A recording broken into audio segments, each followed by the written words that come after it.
Q&A. It is time for us to answer your questions. And so I will simply open the floor to questions, and what questions do you have on running a contest on Zoom? And I will attempt to farm the question out to the appropriate person. Go ahead, Gary Hartman. How is there a function to mute everybody all at once at some point during the meeting? Eric, do you want to take that as Zoom Master? I believe there is in the participants window, if you are the host or the co-host, I've seen that option. Yes, there's definitely a mute all.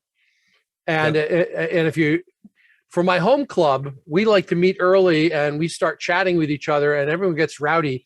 And when 7 o'clock rolls around, one of the easiest ways for the Zoom Master to let everybody know they should shut up is they just hit mute all. And the meeting gets started. James, question. Quick comment on that, actually, just as a word of warning and tip relevant to muting all. If you are the co-host and you say mute all, it will mute everybody except for your fellow co-hosts and the host. If you are the host, it will mute everybody except for yourself, including your co-hosts. So if you think that won't mute co-hosts, but you're a host, it will actually. And I can interrupt sometimes a speaker in mid-sentence and get very awkward. Thank you. Okay, Deanna, you have a question? Deanna, can you type in your question? Okay, while Diana types in her question, Michael has a question. So let's deal with Michael's and then we'll come back to Deanna. Go ahead, Michael. Absolutely. So Judy, I thought, gave a great presentation on your camera presence and things like this and how to see yourself to make sure you're properly framed, you're staying in there. But what's a good way to monitor your audio during presentation? Because you can't really hear yourself or you might risk feedback. How can you tell if other people can hear you well, or how can you let a contestant know that they're not coming across clearly? That's a great question, Mike. Thank you. I think the change actually has to come at the Toastmaster level. I think Toastmasters need to ask speakers every time, can you see the timer? Can you say something so we can make sure your audio is okay? And that should be done before the person's intro, so that they can make sure, at least at that point in time, they can see the timer, they can see themselves, and they can be heard. May I make an additional comment on that? Sure. Last year, I was coaching a woman who was competing, and she was really nervous because at her home, she had spotty internet connectivity. And one of the things I suggested to her, first of all, she actually competed out of a friend's house with better connectivity. But the other thing is I said, get a club member to sit in the room next to you, not in the same room with you, but the room next to you, and watch the contest on a phone, an iPad, anything. And if you have any visual or audio problems, they should let you know immediately so that you can then tell the chief judge, I'm having visual audio problems. So Deanna wrote a question. I have a question on Zoom about sharing my background. So Deanna, here's my question. Are you asking if a contestant is allowed to share their screen or if a contestant is allowed to use a background? And you're nodding your head. Does any of our panelists feel qualified to make that call? I know I've read the rules on it, but I want to give our panelists a chance. One comment might be that you should not use copyrighted material as your background. That's somebody else's property, not yours. Well, I'm pretty sure that the rules specifically say contestants cannot be using a background. I mean, you can hang a sheet, but you can't be using the bookcase behind me as a background. I couldn't use that as a contestant. The the other thing I would caution using a virtual background is that can interfere with your body language, that if you're too far a distance, all of a sudden things get blurry, or otherwise the visual doesn't work well. So use a real background. And Brian was holding up the rules. So I think, correct me if I'm wrong, Brian, but I think you're saying check the rules. Well, actually, I was displaying the out of focus part. You know, if the virtual background moving, sometimes it will not know that it's actually you, and you will vanish. Yep. Which is a difficult thing in a contest, because if you vanish for too long, it's considered you have left the screen, and it is a disqualifiable offense. Contest. Interesting. Deanna, did we answer your question? Okay, good. Thank you. Other questions? James. There's a conversation in the chat. I just want to clarify some bits on it. Somebody was mentioning about Google Forms can sometimes not work for some people.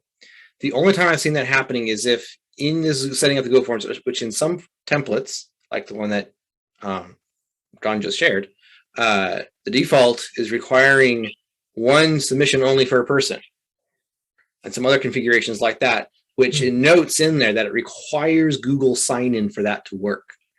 So if they do not have a Google account, or they don't want to sign in, they will not be able to use the form. But if you uncheck that, then anybody will be able to use the form, even if they're not signed in Gmail. So that's the caveat there. Just double check to make sure that in your settings for the form that it's not requiring Google sign-in, just in case. But yeah, SurveyMonkey is another alternative, and there are some other ones out there as well. I have seen people talk about using Zoom surveys, and I will tell you, I don't like them. I think they're awkward. And the other thing is, at a contest, you'll often have lots of people have co-hosts, and co-hosts can't vote in Zoom surveys. So I would recommend avoiding those. And the other thing, if I can just add, because I actually did use Google Forms when I was chief judge this last year, and there are multiple ways to send it. And as John showed us, you can send that link out. You can actually just send it to people. And one thing it gives you the option to is you can send it so that somebody can fill that form out in their actual email and send it back to them. And that works effectively as well. So it's just one of those. That's why we recommend attending the dry run and doing this in advance. So that way you can test this out. So if it doesn't work for the majority of the people that are judges, you can work out an alternative solution in advance. May I augment that comment? Certainly. If you're going to use Google Forms, I recommend, and let's say you are a chief judge and you're not comfortable with Google Forms. That's okay. Make sure one or both of your ballot counters are comfortable with Google Forms, because they're going to be, somebody has to be able to edit the form, grab the link, send the link out. If that's not you, the chief judge, it has to be one of your ballot counters. So as long as one of the three of you is comfortable enough with Google Forms to do that, it should still work.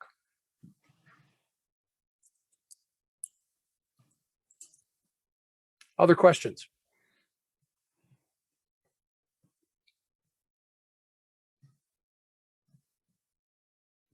Judy, I have a question for Judy. When you're planning your speech, do you modify your speech in any way because you know you're going to be on Zoom versus in person?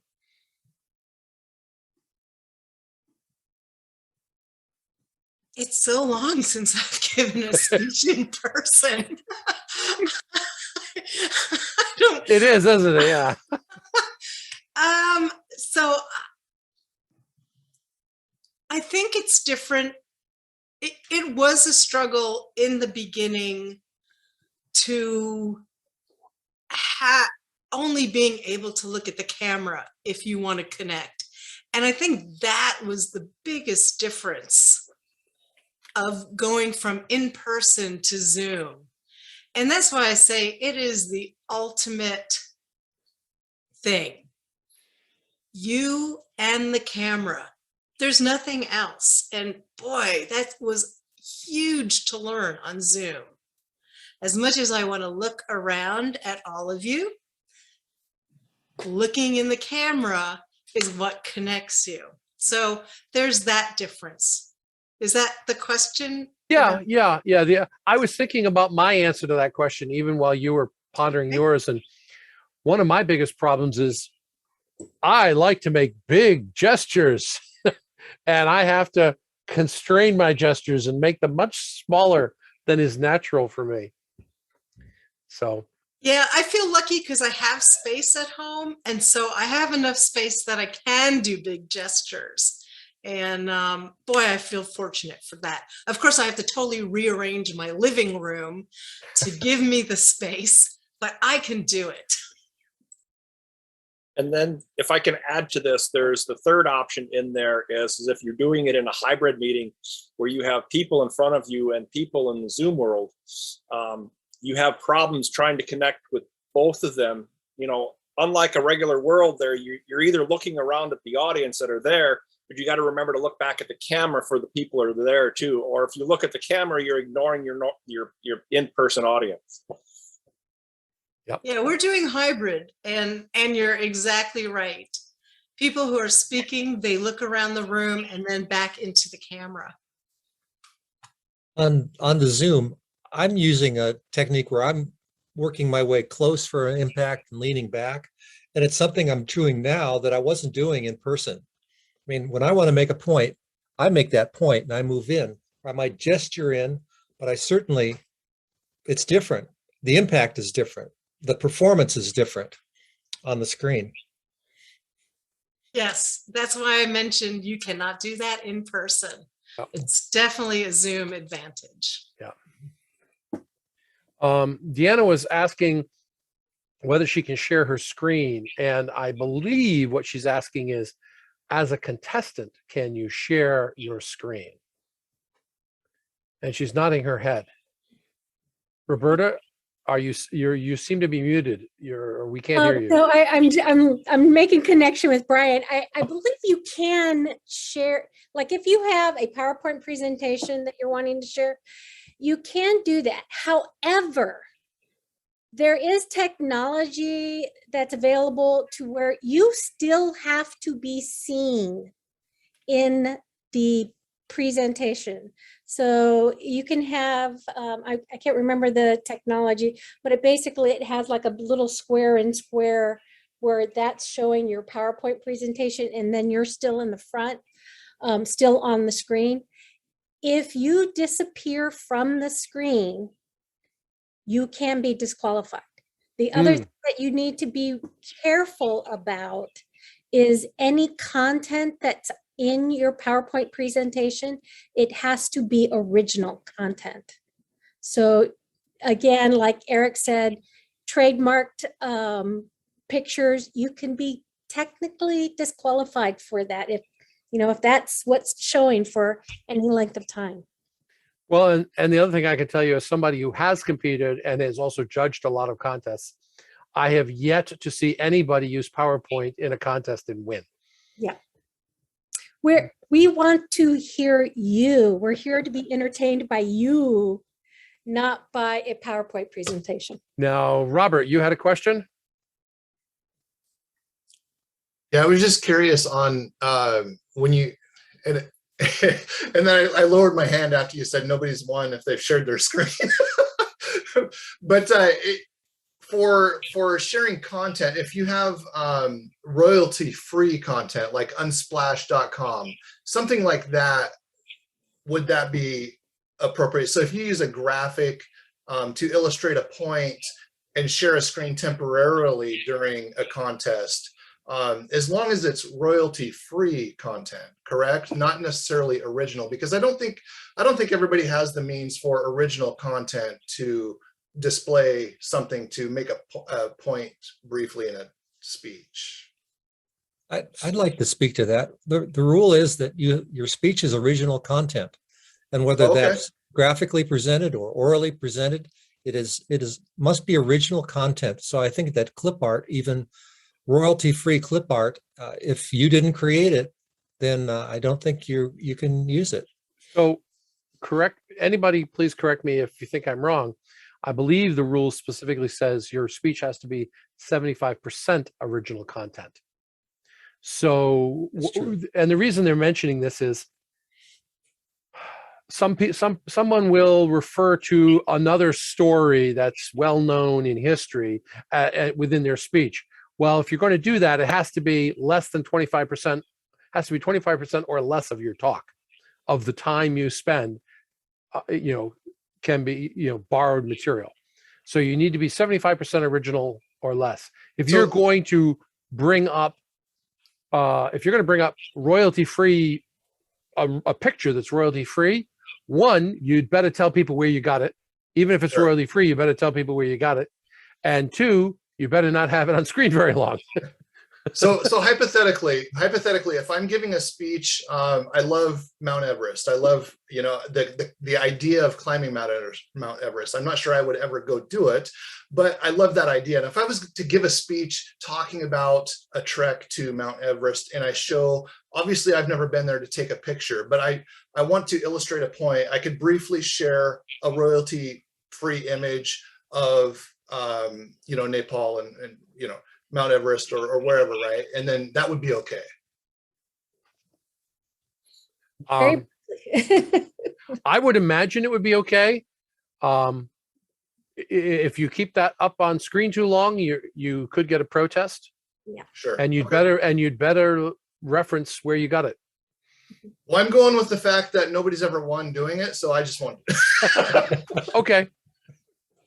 And in that case, if you maybe you just want the audience to know, okay, this is Mount Everest, that's what I'm talking about. You could actually use that in your background as opposed to a PowerPoint. So you have your sets of backgrounds and you can switch to a background that shows Mount Everest and then go back to your blank. Except that I believe the rule states contestants can't use a background. I think the rules state contestants cannot use a background. I might be wrong. You could hold up the picture of Mount Everest. I have a new mission in life is to win a contest showing a PowerPoint of Mount Everest. I'm just putting that out there. Okay. James, you have a question? Yeah, this is a question. This might relevant to Judy and also Kyle and so on. What has been the experience of headphones as a speaking contestant? I've seen some people I know there's always a challenge of if they're wired, reduces your distance, which goes into making sure during the technical briefings that if some person is wired to their device, no one else can move outside that same range. They're all within that same constraint, so it's fair. So that needs to be. Actually, that's not the interpretation of the rule. Oh, really? Did that change? Yeah. The interpretation of the rule is you need to stay within your visual and audio. You need to stay within your camera, however far that is, however far back into the sides it is, and within range of your own mic. Okay. I think they must have changed that then, because in the initial briefings around Toastmasters, they actually briefed it differently. Yeah. I like that flexibility better. But now, what kind of change, what kind of benefits have you seen with having a headset or not, for example, for competing? Judy, do you want to go first? Nope. I've never used a headset. I know people do, and obviously it works for them. But I guess Kyle, I don't know. I don't have personal experience. Kyle. Okay, I have personal experience. I'm using a headset tonight, but there's noise in my house, and this allows me to hear you and not hear the noise. And the mic is right here, so you guys don't hear my wife watching things in the other room, and my wife and my sister-in-law talking loudly because they don't talk in any other way. So this is useful for a long meeting like this. Now, if I were competing, the headset would come off and I would be using my camera and the mic built into my camera because I can move around. I've tested it out to at least 10 feet. I can back up 10 feet and it can still hear me. And that gives me freedom of movement. And I would just, I'm only unmuted for 5 to 7 minutes. I'm willing to tell my wife and my sister-in-law, you have to be quiet for that 5 to 7 minutes. Game over.